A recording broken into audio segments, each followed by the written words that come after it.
सूरजपुर में एफसीआई में चावल जमा नहीं होने के मामले को लेकर खाद्य विभाग और जिला वितरण विभाग की टीम ने कार्यवाही करते हुए बड़ी मात्रा में धान और चावल जब्त किया है।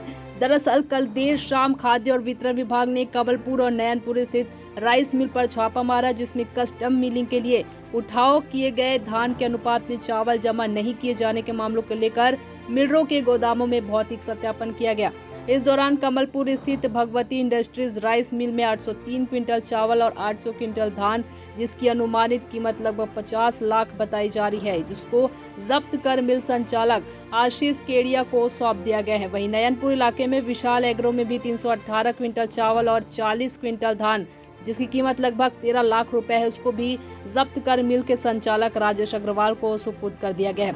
इसके साथ ही दोनों मिलरों पर कार्यवाही जारी है। दोनों राइस मिलरों पर आवश्यक वस्तु अधिनियम 1955 के तहत मामला पंजीबद्ध कर न्यायालय में प्रस्तुत किया जाएगा। सूरजपुर से विष्णु कसेरा की रिपोर्ट। देखिए, हम जो है ज़िले के राइस मिलर्स को एफसीआई में चावल जमा करने के लिए लगातार निर्देश दे रहे हैं। देशों का कौन कौन राइस मिलर उस पर अमल कर रहे हैं।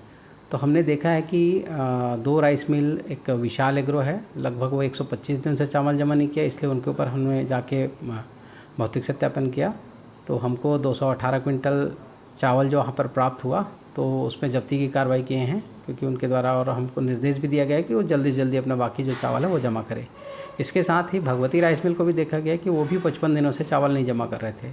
तो इन दोनों मिलर को ये हमारा कहना है कि जल्दी से जल्दी इन लोग अपना जो बैलेंस चावल है वो जमा करें। तो भगवती राइस मिल में हमने 800 क्विंटल धान और 800 क्विंटल चावल का जब्ती बनाया है। देखिए, अब सारे मिलर्स को हम निर्देशित कर दिए हैं कि ये अपना जो बचा जो चावल है, लगभग 8000 टन चावल बचा है हमारा एफसीआई में जमा करने के लिए। तो ये जो चावल है ये 15 सितंबर तक के एनी हाउ इन लोग जमा करें, और अगर ये जमा नहीं करते पाए जाएंगे तो निरंतर आगे भी कार्रवाई जारी रहेगी।